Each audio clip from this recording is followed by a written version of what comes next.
And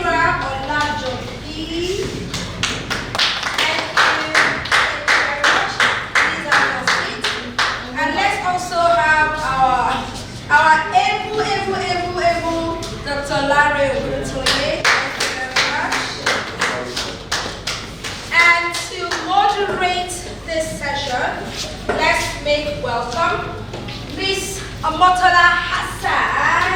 She'll be the moderator for this last panel discussion. Yes. Okay.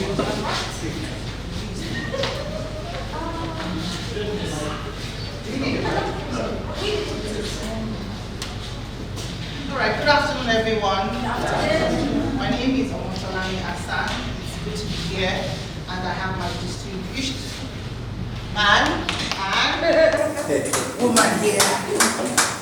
So, as they were introduced earlier, we'll just do a brainstorming session on the next topic on our agenda, which is the future of assessment, trends, and innovations. So, I would like to enjoy the wealth of experience they have to do justice to this topic. So now when we're talking about trends in assessment, we know that a lot of things have changed over time in every sector of the economy and also in the educational sector. And so many things have changed. Where we were assessed is different from how our children were assessed. And we move from the pen and paper. That's all we need when we're growing up. Write an exam, do a test, get the score, submit it, and that's it. First, second, third position, and the last. You know, where they normally call us there Olodo. You know, but now the future is here. It's more of what have you taken in and what can you give me back. As a tool for the teacher to know, oh, I think I've done justice to this topic. These students are flying high. This one still needs support and all of that. So there's been a whole level of change. I would like to pose my first question to our executive sir, that's Mr. Larry, right? Okay, sir. So, in your own perspective, what can you share about how assessment has transitioned from then to now? Okay, thank you very much. I know we've heard so much about assessment today, going from cognitive and summative, but of course we all went through the old style of education. Virtually everyone in this room, we can recall how we were assessed. It's virtually or mainly through route learning. It just define states and lists and stuff like that. In fact, I did tell a few of my students that the kind of curriculum I work with now, in a sense, is tending to make me become lazy, right, in terms of recalling. Because, for example, I teach chemistry, and in chemistry exam, they give you the periodic table. I mean, where I was coming from, if you are given the periodic table, you have been given everything. Yeah. So, but then, now checking it and looking at the question, you find out that, oh, it's a different ball game. It's more about, okay, can you analyze? Can you synthesize knowledge? Can you bring it together? Right. So when we are coming from about route learning, now to a large extent, assessment has moved into testing the students, critical thinking level, testing even skilled communication, in the classroom, how the student is able to communicate. I'm speaking with regards to diverse curriculum. I know a few of our curriculum area is still very rigid, but I'm speaking generally, assessment has moved from that. And previously, of course, we all know it's about submitting, assessment, right? Even the so-called continuous assessment themselves are summative, right? Yes, they are summative. They just call it continuous assessment, but in essence, they actually work summative. It's either you pass it or you fail it. So in essence, it's still summative. So assessment has moved from summative, to formative form of learning. And understanding the key essence of that formative any form of assessment that does not make the student become better is not formative. So it's not just, okay, the fact that you are doing it periodically that makes it formative. The last assessment the child did you use anything in that assessment that makes the child become better? So if the assessment forms the child, that's why it becomes formative. So I would just want to shorten it here. The assessment has moved from route learning to testing several other skill areas, has moved from summative into formative form of assessment. Thank you so much, sir. All right, ma'am, let me hear your perspective. So in addition to what Dr. Larry has said, I would say that we've also moved from the traditional paper and pen to a mix of both that and digital, because indeed we know that we don't need to be confined to the four walls of the classroom for learning and assessment to take place. And really, what is assessment? It's to check what that student has acquired. So sometimes it's not done digitally. So that's another transformation that I would say has taken place. And of course, we're also moving towards global trends. So by that I mean, because we now live in a global village, it's important that our children can compete globally. Because at the end of the day, a child may be raised in Nigeria, but may have to work in the USA or any other part of the world. And we're not going to say, oh, this child's schooled in Nigeria, therefore cannot cope in a certain setting. Every child wants to cope in every setting. So because we're a global village, we need to put some global touch, of course, with the balance of the local content flexibility to make it locally relevant. But one of the transitions has also been that we've had to be a little bit more accepting of global assessments. Yes. Thank you so much, Mrs. Shakira. I would like to add here to what she said, what she talked about, moving from pen and paper to other forms. I remember pre-COVID, of course, a lot of schools few schools were way ahead, already doing techie things and also doing CBTs, and even in our national exams, right? But the receiving or the experience of the COVID made everybody just had to, even those teachers who were resistant to change before, to be like, what do we need to do with technology? Let's just do our route teaching and go home. They just had to adjust, or be left behind. So we moved to that pen and paper, to CBTs, we moved to hybrid form of teaching and learning and assessment as well. Thank you so much, ma'am. So let me bring another strand of our discussions here to say, okay, now when we bring all these methods of global trends into our local communities, yes, we know the state we are is not that local, but we still have some remote areas in our country that we would love for these things to penetrate. Now, what do we think the challenges are when we try to bring these new trends, that is global practice or best practices, into our local setting? And what are the challenges that we are likely to face to penetrate our main school? Like one Mr. I can't recall his name, was saying earlier, where he has 700 students or something. Sorry, 900 students. And so when he's listening to things like this, I'm sure you'll be like, how can this be possible? Because the truth of the matter is he's overstretched. Because even despite the fact that he has to be creative, putting them in groups, doing project work, there's still that overwhelming numbers, right? So in such local context, how do we feel as educators and as top gunners in this sector, how do we think we can localize those global practices into our schools? Let me hear. Okay, I mean, when he was speaking, I'm not envying you at all. Yes. So what I would say is we need, apart from adaptability, which he is already showing, a reliable trait of, I think we need institutional adaptability.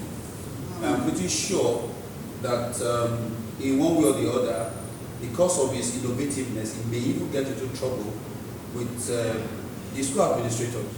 Because some of the strategies used in the query, they certainly will query those strategies. That's what I'm talking about, institutional adaptability. Right? Those are the M over here, are they adaptable to change? Are they flexible enough? So if a teacher is saying, oh, I can't give, I want to do CA tests, but there are a lot. I can't print, or I can't write on the board. I want to use this strategy to assess them.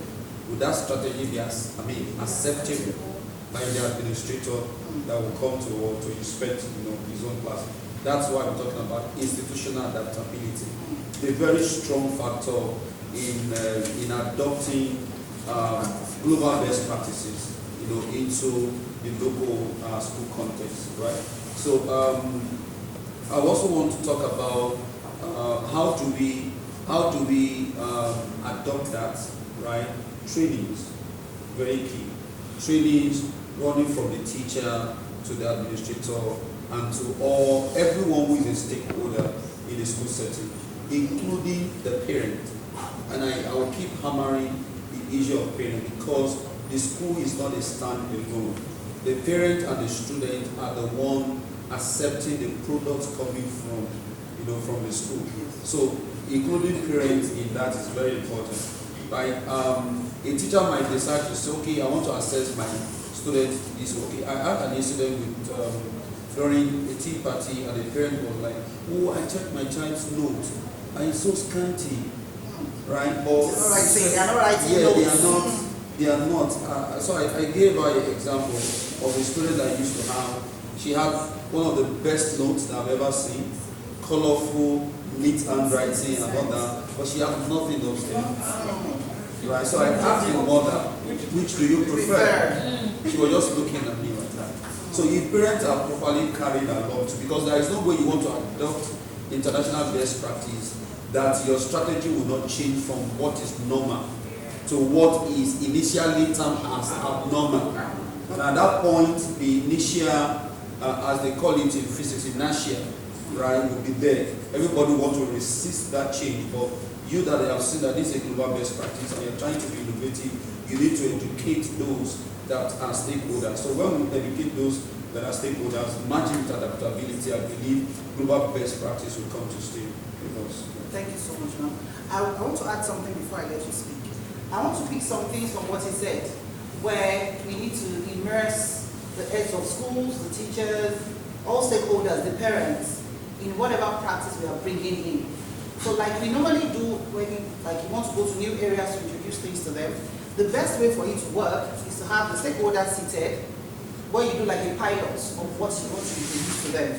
So you're introducing the concept to them, you're watching the body language, you're getting their feedback, you're trying to see where you're trying to adjust and what distance will be between the new concept you're bringing to where they are, and getting their input on, okay, how do you think we can move from this point we've introduced to you, to where you think you want to be. And when we do the piloting thing, we now move to doing co-creation.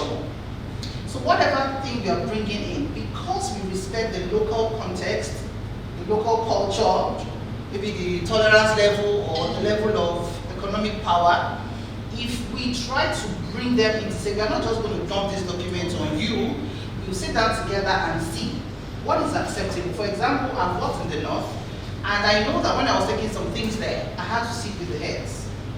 I had to factor in the cultural sensitivities, because I'm not a northerner, and I'm not even a Muslim. So those two factors were very key things for me. But I had to sit with those who know them. And they now told me, no, we don't do this. So no, this is what we do. This is culturally sensitive. And because they knew that I had high respect for them, it was easier for them to now give me their input.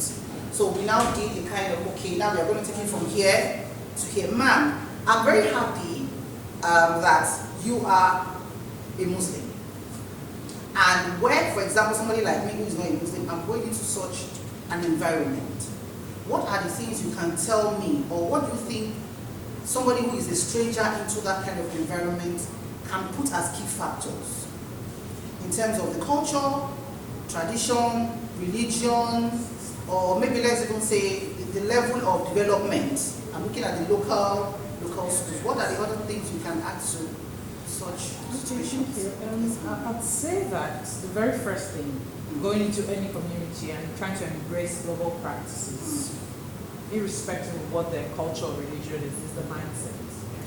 The power of mindset can never be overemphasized. When the mind isn't ready, nothing else can happen.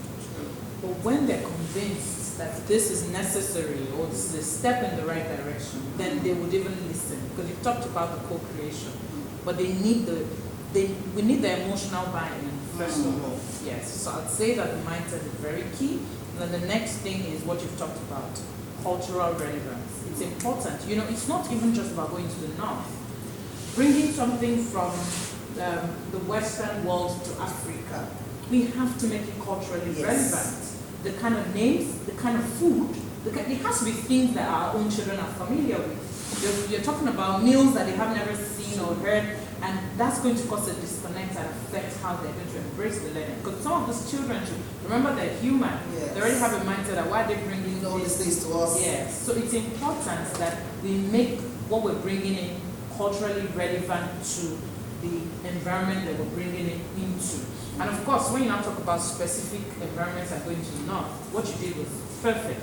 It's important that you understand how they think, what they want, and the things that they will embrace, the things that will repel, in bringing something to them. Because there's some things that I'll call dead on arrival. Because you bring it in and they're looking at you like, no way, there's no way we're taking this. But if you know where they're coming from, if you understand what their preferences are, that would help you to present it in a way that you can embrace it. Again, we're going back to mindset. So all of those things are like a loop, they're connected. So meaning we have to be very high on shifting mindsets. Like everybody who is an educator is, I think we are constantly doing that as educators. You know, your children came in the morning, you've not heard of anything called algebra, so to speak.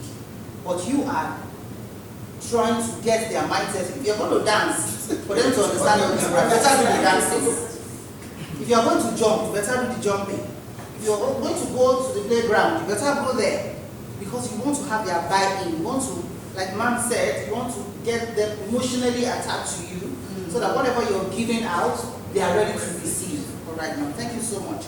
Now we are talking about the policy and leadership in assessment absolving. Like we said a bit earlier, how can we define our policies?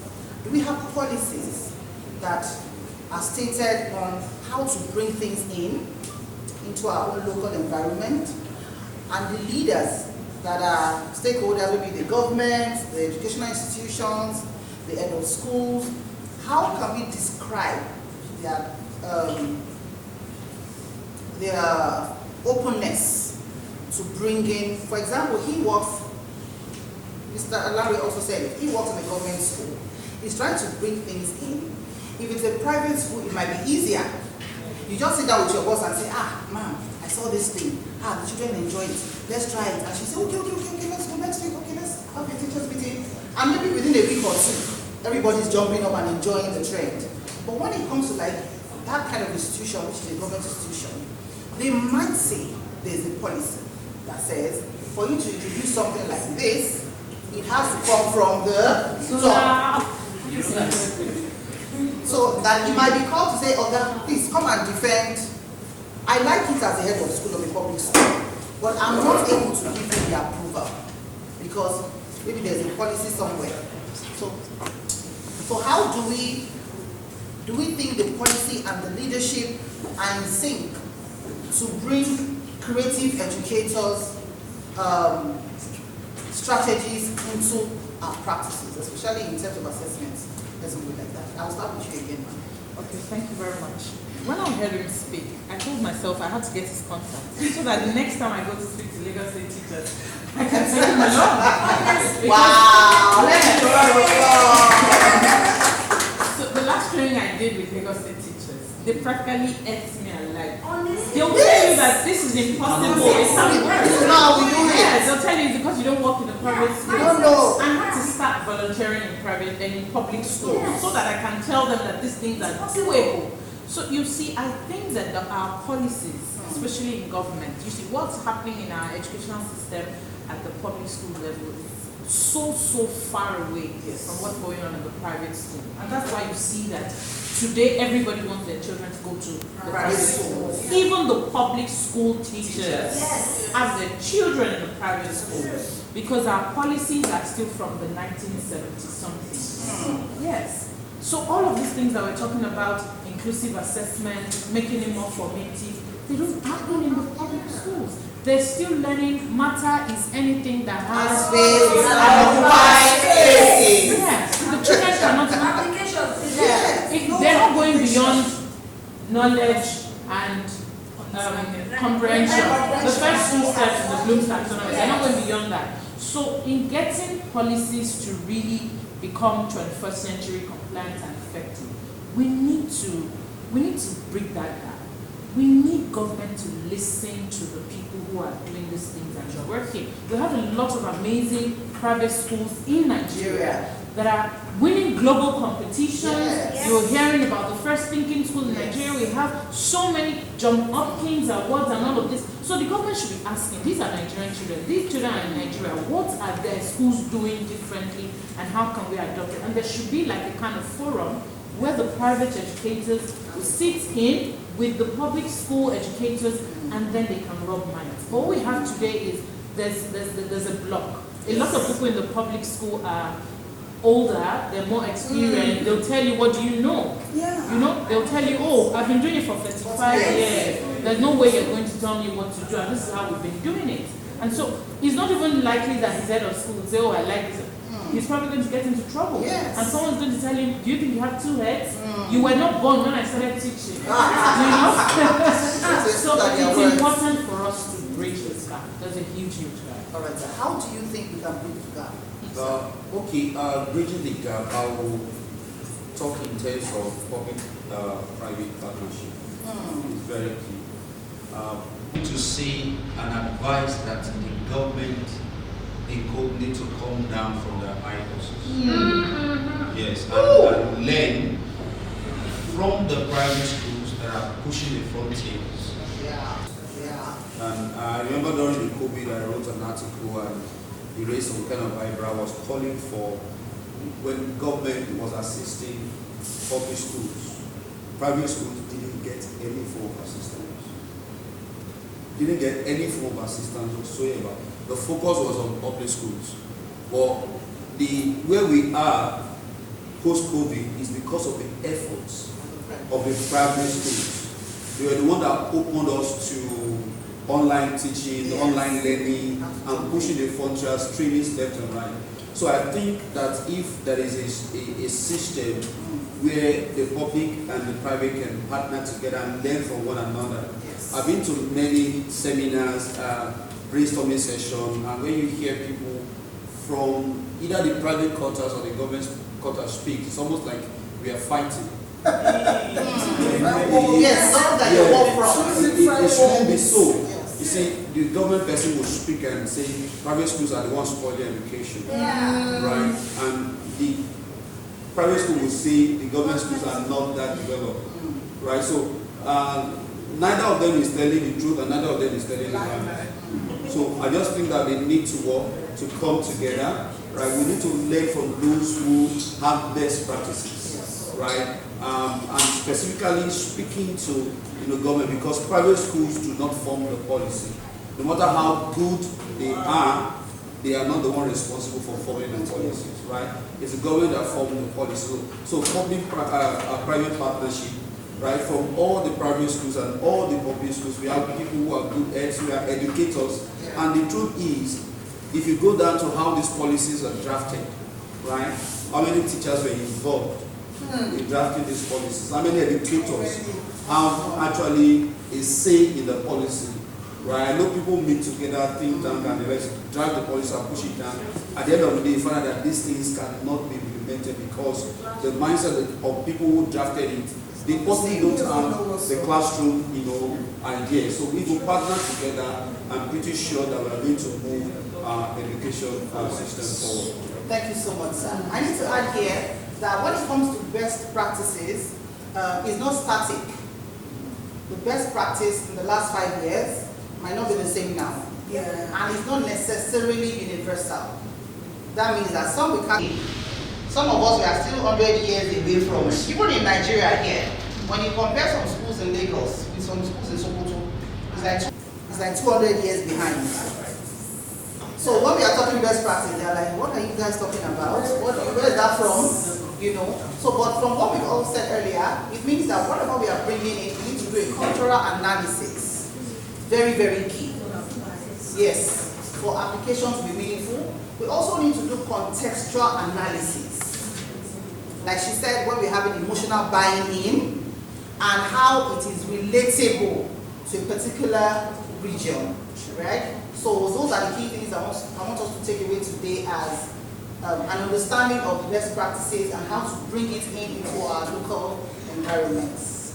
So to round up, I'll just ask my distinguished Oga and Madam here to give us their final words on, this discussion we've had.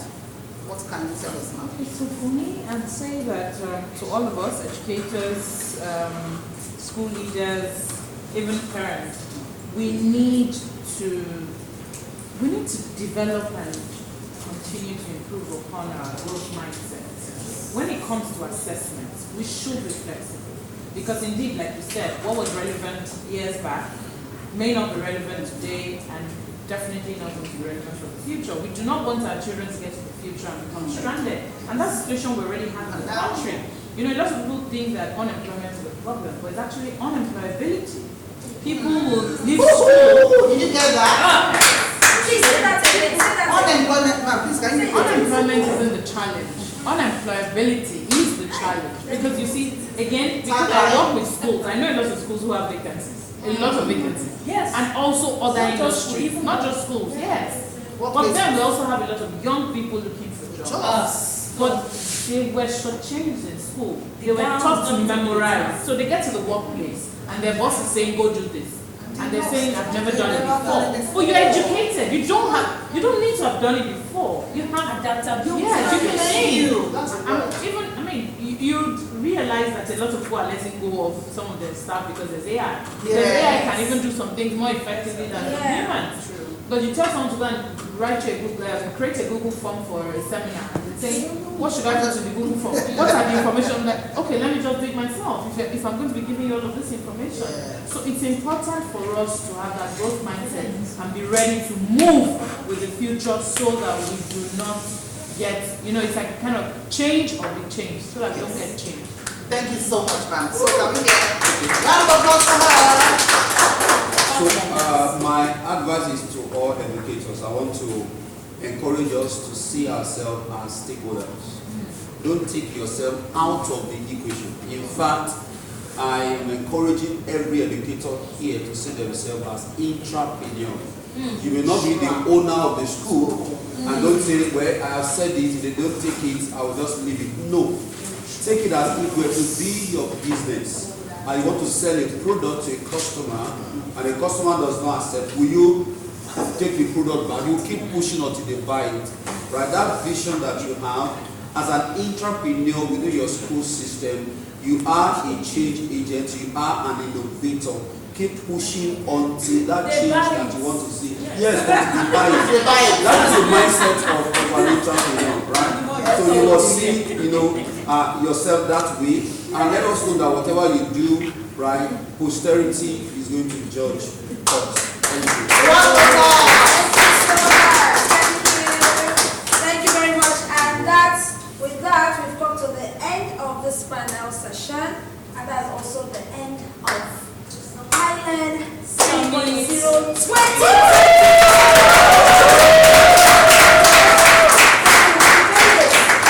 Yes, we did. So before they leave, as usual, we've already appreciated it. So we'd like to present our appreciation pack to Miss Uzoma. Alright, please go ahead. So on behalf of this is Education Group, we'd like to say a big thank you. We appreciate all that you shared with us. Thank you for having me. Thank you.